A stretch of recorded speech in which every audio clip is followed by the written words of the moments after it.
Admiral Do-hyun Kim sat very still at the large round table. The room was cold. Too cold. The aliens liked it that way.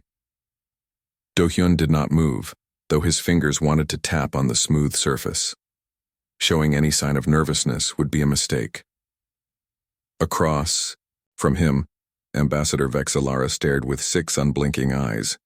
Her skin was pale blue and seemed to glow slightly under the bright lights of the meeting room.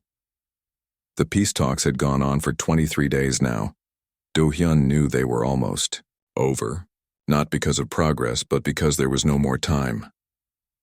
The Galactic Conclave's position remains unchanged, Vexillara said. Her voice came through the translator with a flat tone. Earth must give up all military forces and accept our protection. This is not a request, it is what must happen. Do-hyun looked at the other humans at the table. Soo Ji-yoon, Earth's chief diplomat, kept her face calm. Next to her, Jae-hwan Lee, the United Earth Government president, looked tired. They all knew what was coming. The people of Earth cannot accept these terms, President Lee said. We are willing to join your conclave as equals. We will share our technology, our art, our knowledge, but we cannot give up our right to protect ourselves. Vexillara's head tilted slightly to one side. This was the only emotion she ever showed. Disappointment, perhaps, or maybe just boredom. You misunderstand, she said. This is not a negotiation. The 11 species of the Galactic Conclave have studied your kind for many years. You are too unpredictable, too dangerous. You fight wars against yourselves. You create weapons that could destroy your own world. The Conclave cannot allow such chaos to spread. The small device on Do-hyun's wrist buzzed once. A message. He did not need to look at it. Only one message would come during this meeting. His heart felt heavy in his chest. When will your fleet arrive?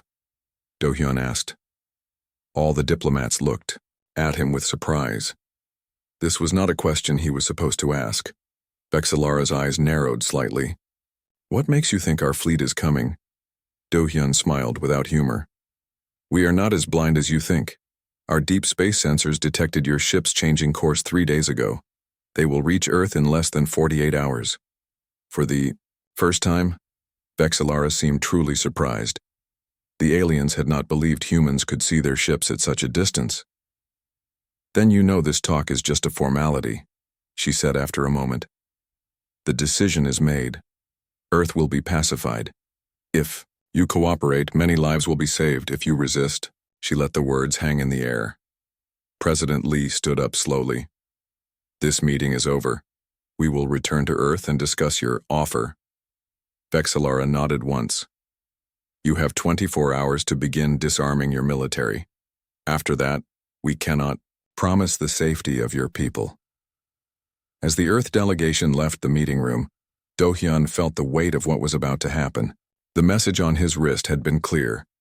Operation Lazarus approved. 10 kilometers beneath the surface of the Earth, Dr. Ha-eun Park rubbed her tired eyes. The underground lab was the most secure place on the planet. Thick walls of concrete and special metals blocked all signals from getting in or out. 2,000 scientists and engineers had worked here for 15 years, hidden from the world. Ha-eun looked at the massive structure that filled most of the central chamber. Project Lazarus, humanity's last hope. Most people didn't know it existed. Even many world leaders didn't understand what it really was. Dr. Park, the final systems check is complete, said Tae-jun Kang, her chief engineer. His face was serious. All green. The system is ready. Ha-eun nodded, but didn't speak. She had hoped this day would never come. When they started building Lazarus, the aliens hadn't even arrived yet. Earth's best scientists had detected signals from deep space. They knew someone was coming. They just didn't know if these visitors would be friends or enemies. Now they had their answer. The large screen on the wall showed a live feed from space. The peace station where the talks had been held was a small dot of light against the darkness. Next to it, the alien ship looked like a blue crystal, beautiful and deadly.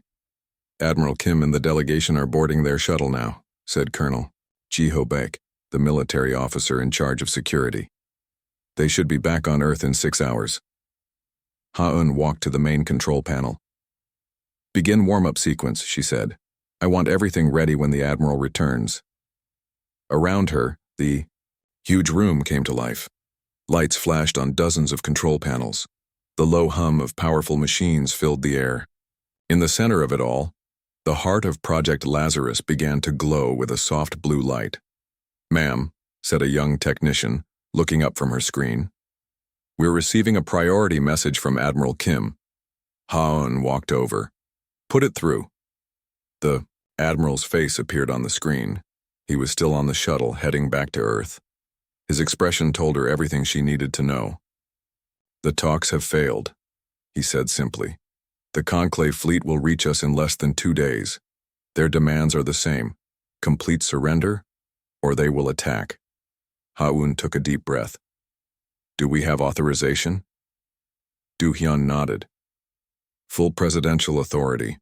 All world leaders have signed off. Project Lazarus is now active. When I return, we begin final preparations. When the screen went dark, Ha-Un turned to her team. 50 of the world's best scientists looked back at her. Some showed fear, others determination. All of them understood what was at stake. You all know what Lazarus is, she said. Not a bomb, not a ray gun. Something the aliens cannot expect or understand. We're going to show them what makes humans different from any other species they've ever met. She walked to a special door at the side of the room. It required her handprint, her eye scan, and a special code only she knew. Beyond the door was a smaller room with 10 large tubes filled with clear liquid. Inside each one floated a person, connected to machines that kept them alive while they slept. These were the first 10 volunteers. Soon there would be 10,000. Soldiers, scientists, and ordinary people who had agreed to become part of something bigger than themselves.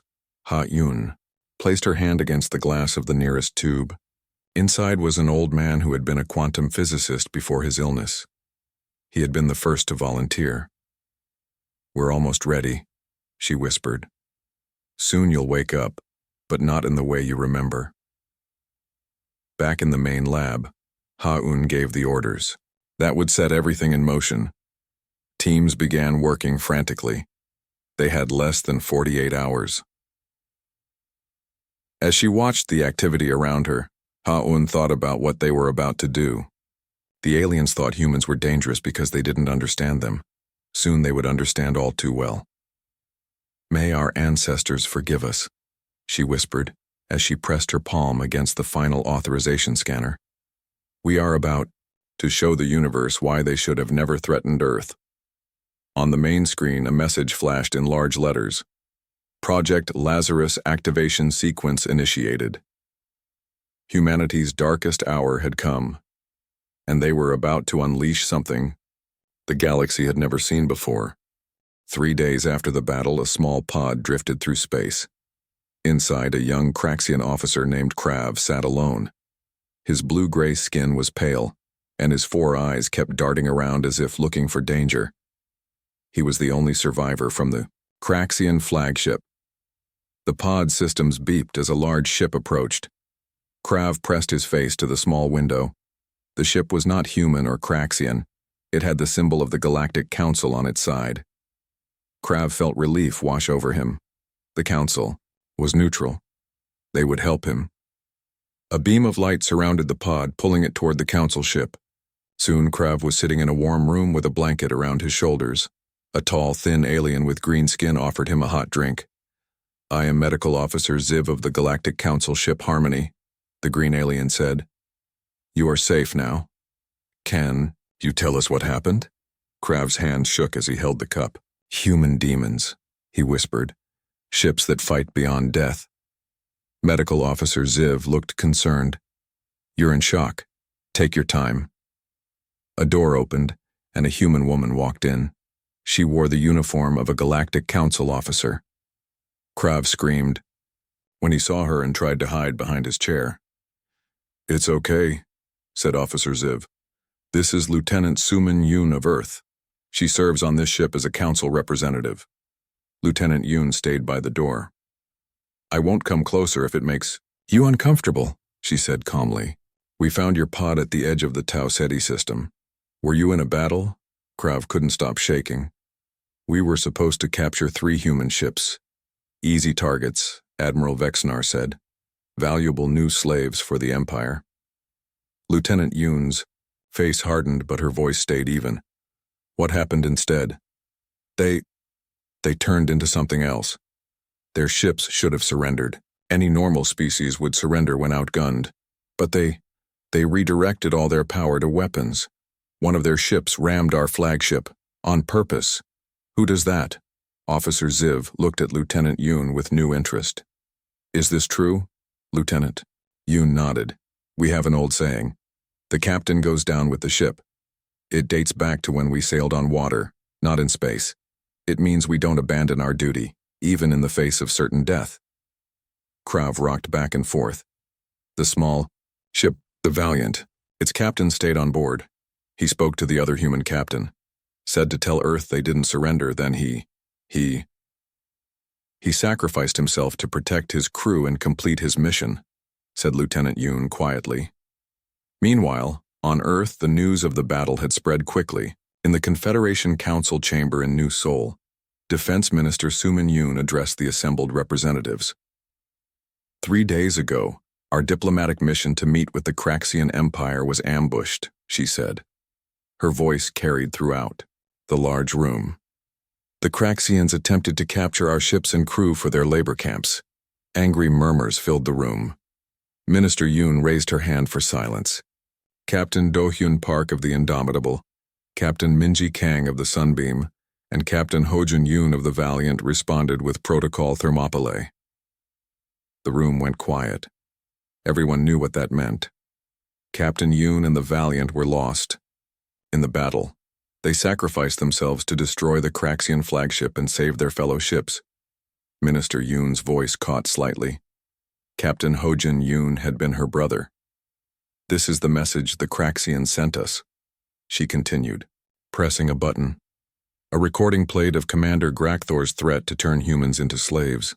And this is the message we sent back, she said, playing Captain Park's final warning to the retreating Craxian ship.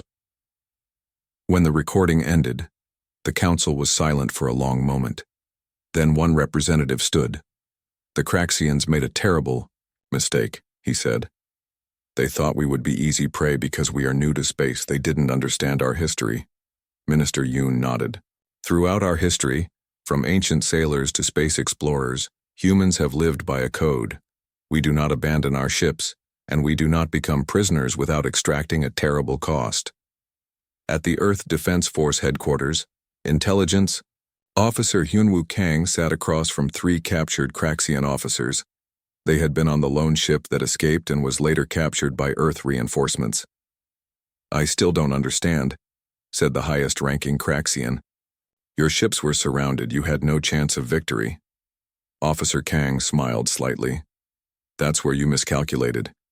Humans don't fight only when victory is certain. We fight hardest when our backs are against the wall. But your captain ordered his crew to stay on a ship that was about to explode, said another Craxian in disbelief. He threw away his life for nothing. Not for nothing, corrected Kang. For his crew, for his mission, for Earth. We call it duty. The Craxians looked at each other with confusion and fear. On the Indomitable, now docked at Earth's main space station, Captain Park stood in his quarters. He looked at a picture on his wall, him and Captain Yoon at the Space Academy graduation, 20 years ago. They had been friends for a long time. A knock came at his door. Enter, he said. Commander Lee walked in with a datapad. Sir, Earth Command has sent new orders. We're to lead a fleet to the Craxian border. A fleet? Asked Park. How many ships? 20, sir. The largest force Earth has ever assembled. Captain Park nodded. Not for revenge, for protection. Yes, sir. Also, there's something else you should see. Lee handed him the pad. News is spreading across the galaxy about what happened. The Craxian survivor's story has gone public. The pad showed messages from a dozen alien species. Many expressed shock. Some offered alliance with Earth. All of them contained a common theme. The humans had shown something rare in the galaxy. They would fight not just for victory, but on principle. "Look at this one, sir," said Lee, pointing to a message from the Galactic Council. Captain Park read it aloud. "The event now known as the Battle of Tau Ceti has been added to the galactic historical records. Special note has been made of the human principle that ships do not surrender. The Council requests Earth's participation in peace talks with the Craxian Empire." Captain Park handed the pad back to Commander Lee. "It seems we've made an impression." "Yes, sir. They're calling Captain Yoon a hero across Earth and beyond." Park looked back at the picture on his wall. He wouldn't have called himself that. He would have said he was just doing his job. "What do you think will happen with the Craxians now, sir?" "They'll think twice before attacking Earth ships again," said Captain Park. "And so will everyone else in the galaxy." The legend of the Battle of Tau Ceti spread quickly.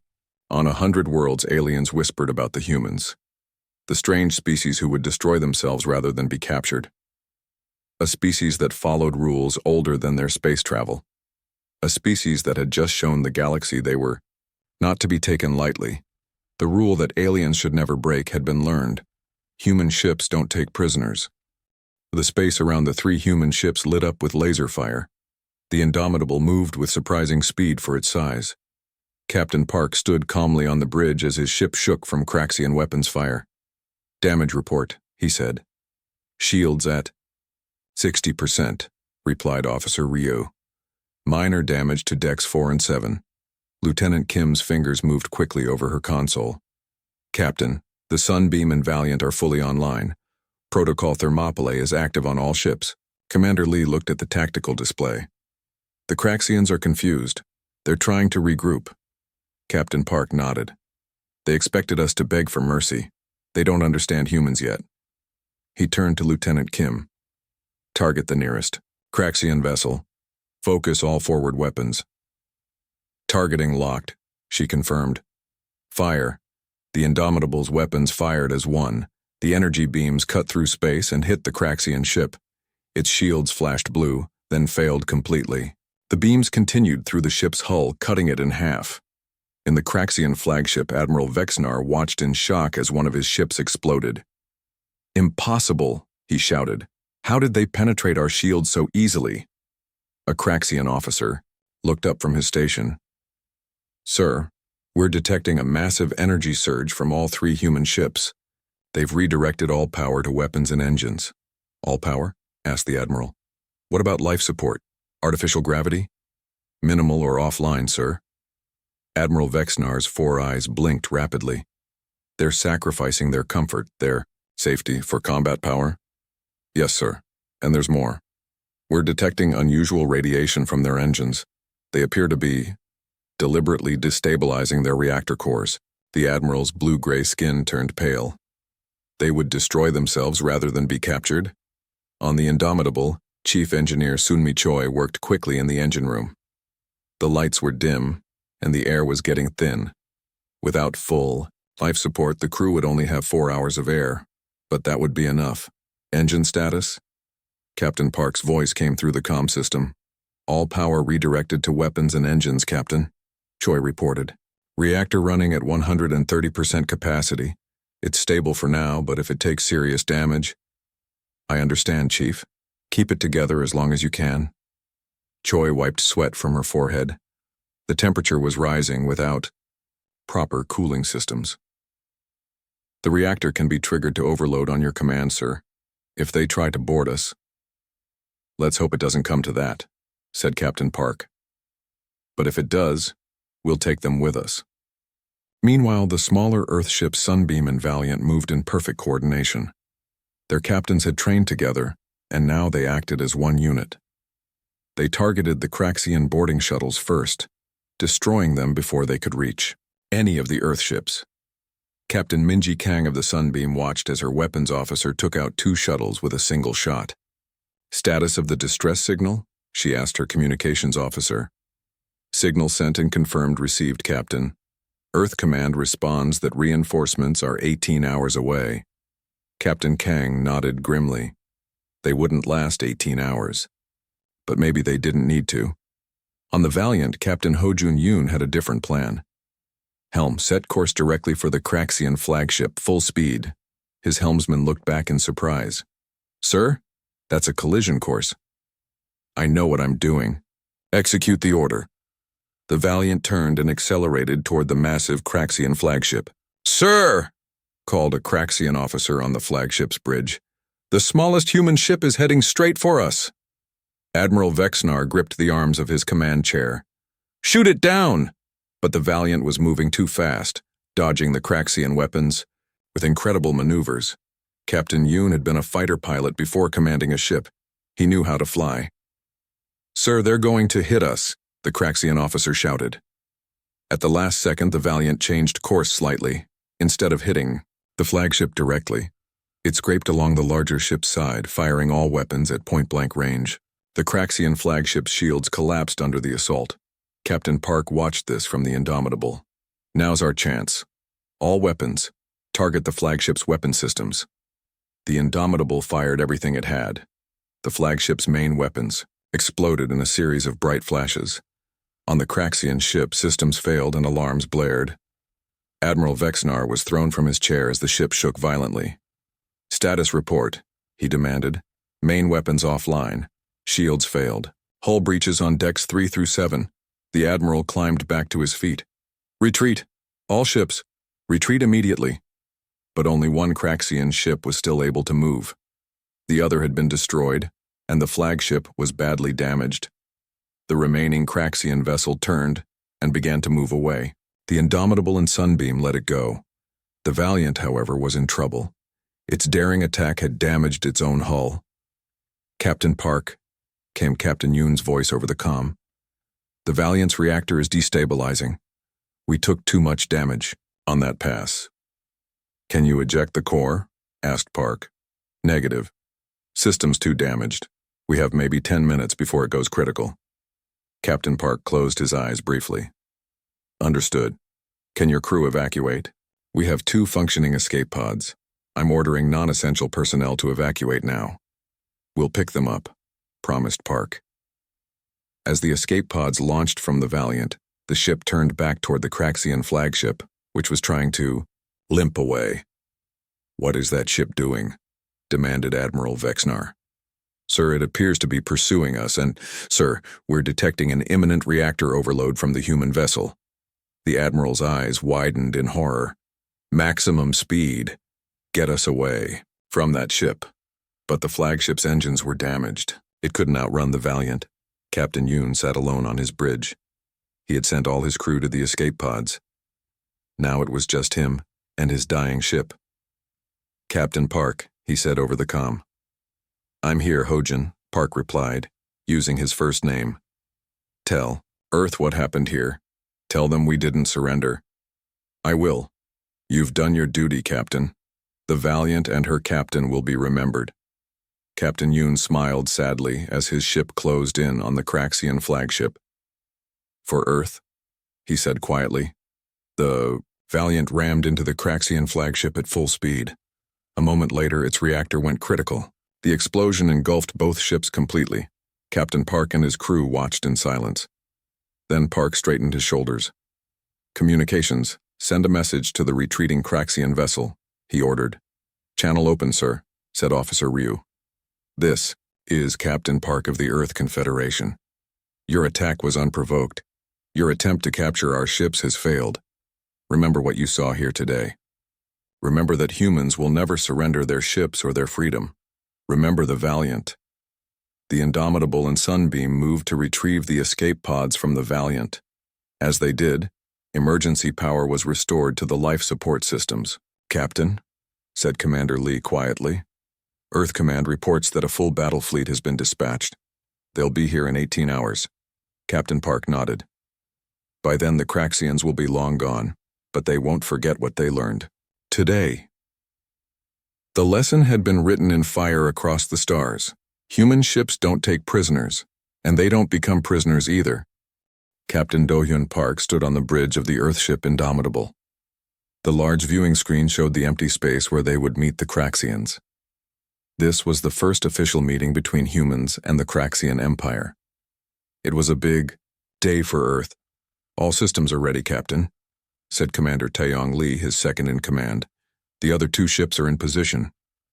Captain Park nodded. He was a tall man with a serious face. 20 years in space had given him lines around his eyes. His black uniform fit perfectly with 3 gold stars on each shoulder. "Any sign of the Craxian ships?" he asked. Lieutenant Ji-Woo Kim looked up from her screen. Her job was to watch for danger. "They should be here in 5 minutes, Captain. Our scanners show 3 ships coming this way." Captain Park turned to Communications Officer Daehyun Ryu. "Send a friendly message. Tell them we come in peace."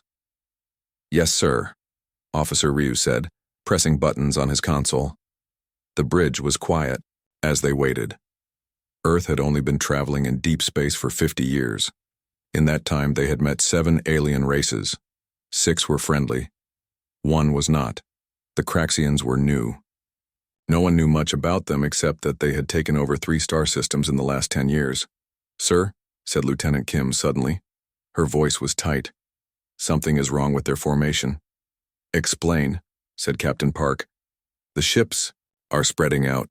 This is not a normal diplomatic approach. She stopped talking and her eyes got wide. "Captain, they're powering weapons!" "Red alert!" shouted Captain Park. "Shields up!" The bridge turned red as alarm sounds filled the air. But it was too late. The first blast hit the Sunbeam, one of the 2 smaller Earth ships. Its shields failed. Instantly. "They disabled the Sunbeam's engines," reported Lieutenant Kim. "The Valiant is also hit." The viewing screen showed both small Earth ships floating helplessly in space. The Craxian ships were bigger than expected. Their dark metal hulls looked like giant sharks circling wounded fish. "They're hailing us," said Officer Ryu. "On screen," ordered Captain Park, his face hard as stone. The screen changed to show an alien face. The Craxian was taller than a human, with blue-gray skin and 4 eyes set in a wide face. It wore armor that shone with a dull glow. "I am Commander Grakthor of the Craxian Empire," the alien said in a deep voice. "Your species will make fine additions to our labor camps. Surrender your vessels and prepare to be boarded." Captain Park stood up straight. His voice was calm and cold. "This is Captain Do-Yun Park of the Earth Confederation vessel, Indomitable. This is your only warning. Release our ships and withdraw immediately." The Craxian commander laughed, showing rows of sharp teeth. "You are outnumbered and outgunned, human. Your ships are disabled. You have nowhere to run." "You misunderstand," said Captain Park. "I'm not asking for mercy. I'm giving you a chance to survive." Commander Grakthor's 4 eyes blinked in surprise. Then he laughed again. "Brave words. From a dead species. Boarding parties begin." The screen went dark. Lieutenant Kim looked up from her console. 6 Craxian shuttles are heading for our ships, 2 for each vessel. Captain Park touched a button on his chair. "All hands, this is the captain. The Craxians have attacked without warning and aim to capture our ships and crew." He paused. "You all know what that means." Around the ship, men and women nodded grimly. From the very first days of space travel, humans had lived by one rule. Their ships would never be taken. "Chief Engineer Choi," Captain Park called. "Yes, Captain," answered Chief Engineer Sunmi Choi from the engine room. "Activate Protocol Thermopylae." There was a brief silence. "Protocol Thermopylae confirmed, Captain. May we give them hell." Captain Park looked around at his crew. "The Craxians think they know what we are. They're about to learn how wrong they are." Commander Lee moved next to him. "Orders, sir?"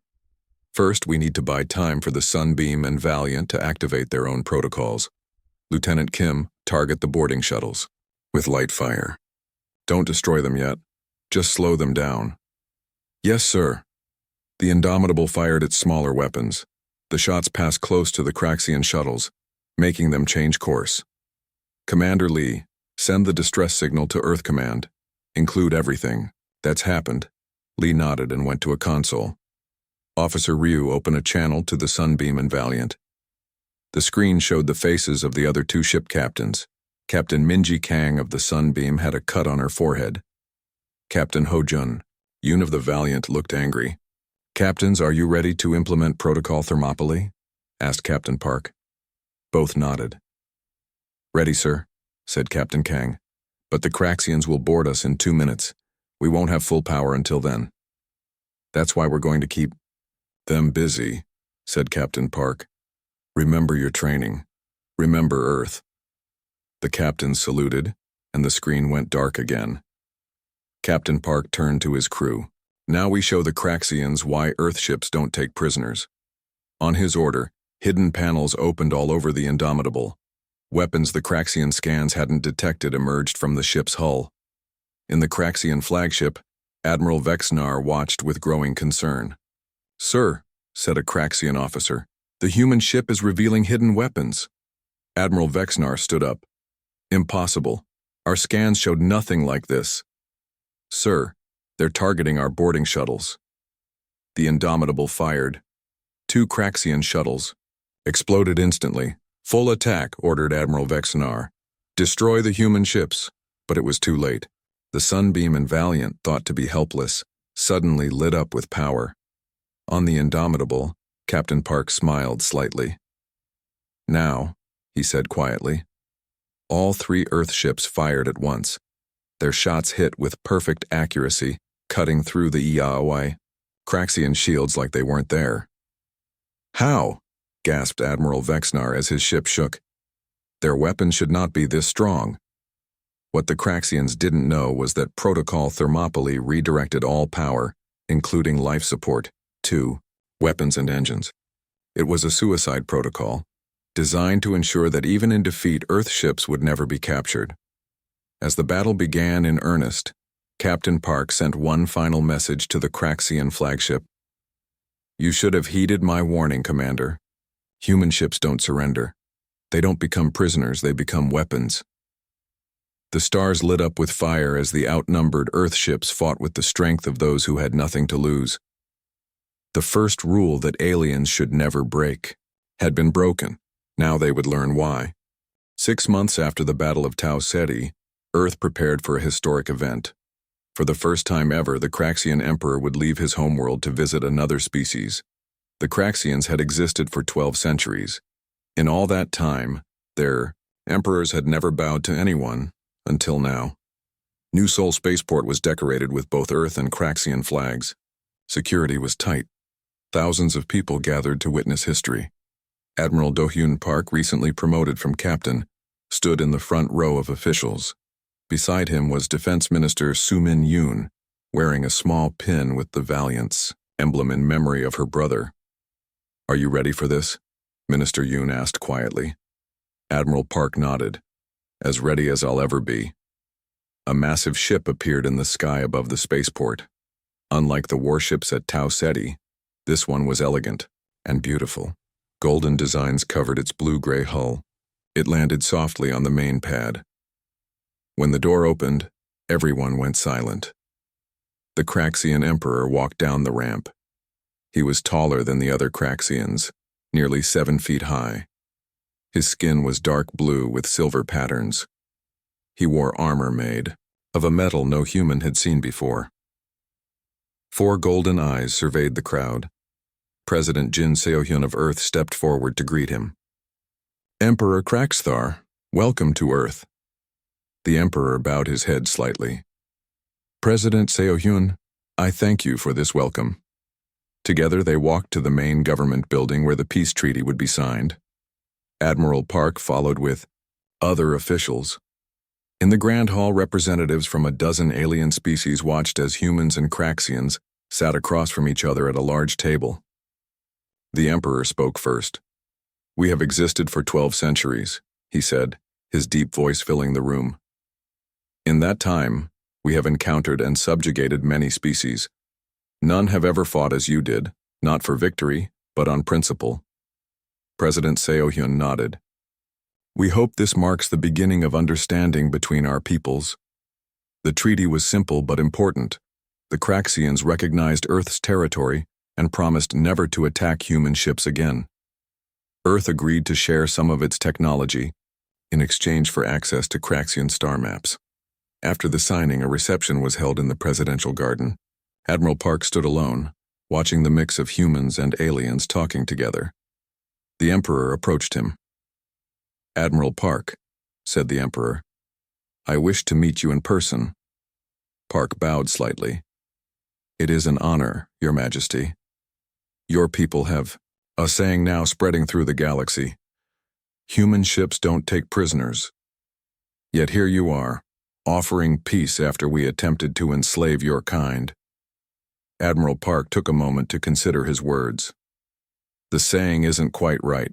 It's not that we don't take prisoners, we do, when enemies surrender honorably.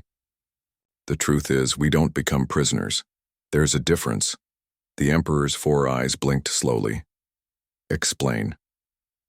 "Throughout our history, we've learned that freedom must sometimes be defended at all costs. When Captain Yoon stayed on the Valiant, he didn't do it to kill Craxians. He did it to protect the principle that humans decide their own fate, even if that fate is death?" "Sometimes, yes." The Emperor was silent for a long time.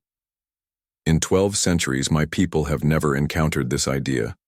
We value strength and conquest. You value something different.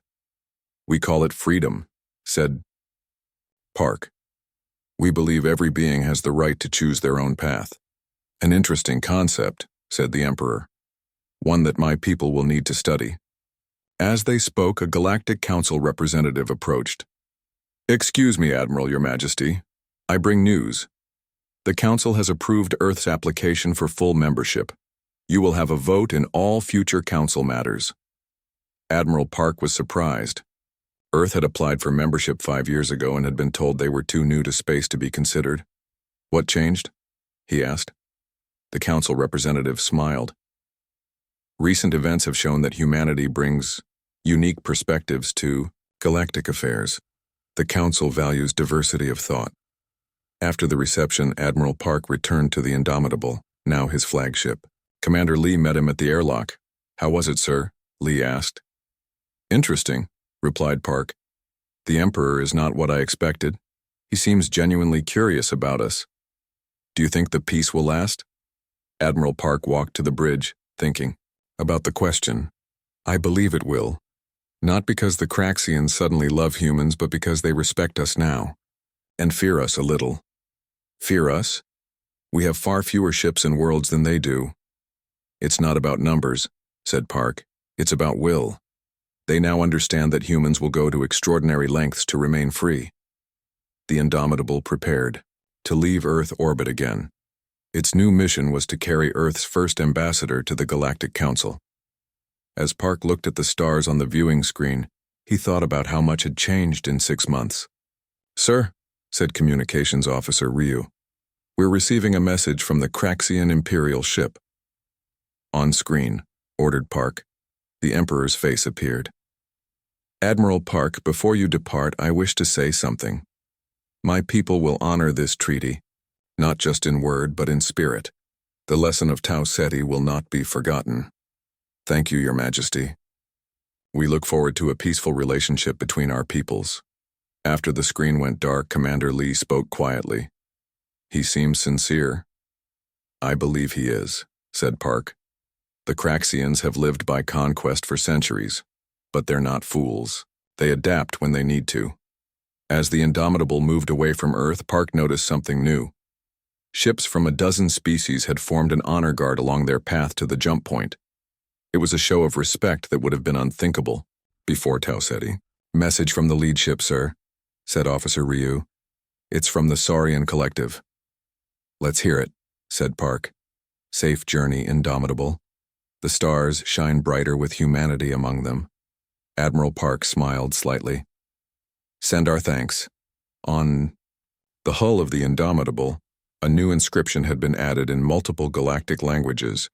"To those who would be our friends, welcome. To those who would be our enemies, remember Thermopylae." As the ship accelerated toward the jump point, Admiral Park thought about Captain Yoon and the crew of the Valiant. Their sacrifice had not been in vain.